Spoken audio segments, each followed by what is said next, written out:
Coming up on Mountain News this morning, 3 people are now behind bars after a string of burglaries and vandalism on Monday night.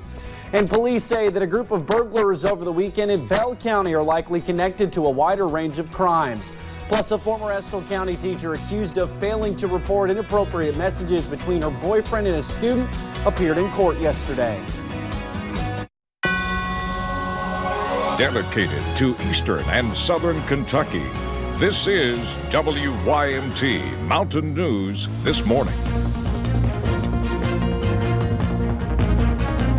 Good morning. It is 4:59 on Wednesday, June the 5th. I'm Will Punkett. Thank you for tuning in to Mountain News This Morning. Well, yesterday was another nice day, quite a bit warmer than we had seen over the weekend, and it's all going to come crashing down today. As Brandon, we expect a round of weather that might be severe for some folks. What are we looking at? Exactly, Will. We're on tracking some storms this morning on this WYMT Severe Weather Alert Day, so stay weather aware today. Let's take a look at live pinpoint Doppler radar, and you can see a little bit of orange and yellow and green and red already showing up. Let's take you a little closer in there and kind of show you where some of the heaviest bands of rain are right now, just south of Prestonsburg. They're between Prestonsburg and Martin there on US 23, down just to the north of Pikeville. We scoot on down a little closer to the Harlan County and Lee County line there, going into Wise County, Virginia, and you can see some showers and storms near Jonesville, Pennington Gap, and up toward Norton. Temperatures very mild this morning, mid to upper 60s, even some 70s out there as you head out the door. And we're going to see those winds start to shift to the southwest today, which is going to bring in some warmer conditions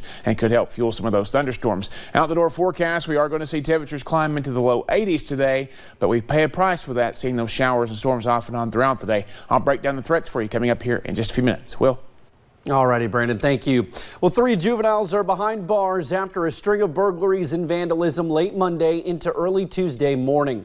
Police say the juveniles broke into 3 businesses in Cumberland before moving on to a business in Lynch.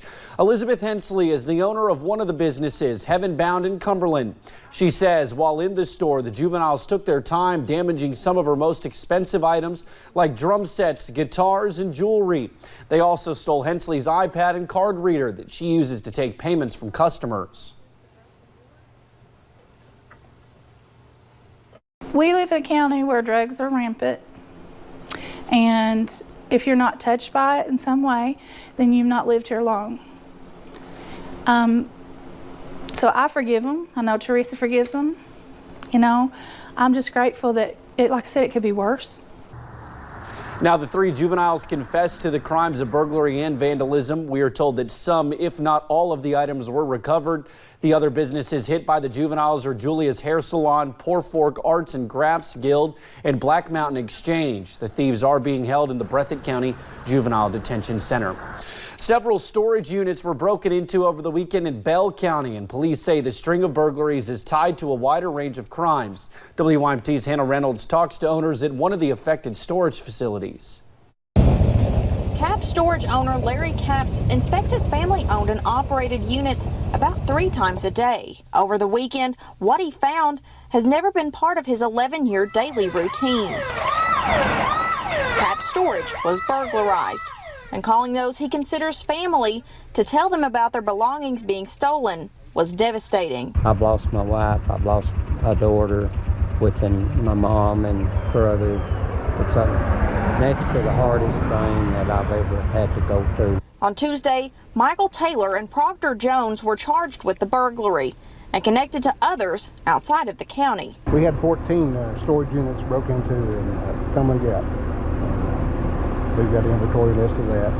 And we also believe this camper was stolen from New Tazewell. And police say social media posts and working together is leading them to finally be able to give relief and return some items to people who they rightfully belong to. It feels great. And the cooperation between the 3 agencies is really good. The duo faced charges in Bell County as well as Claiborne County, Tennessee, and Lee County, Virginia.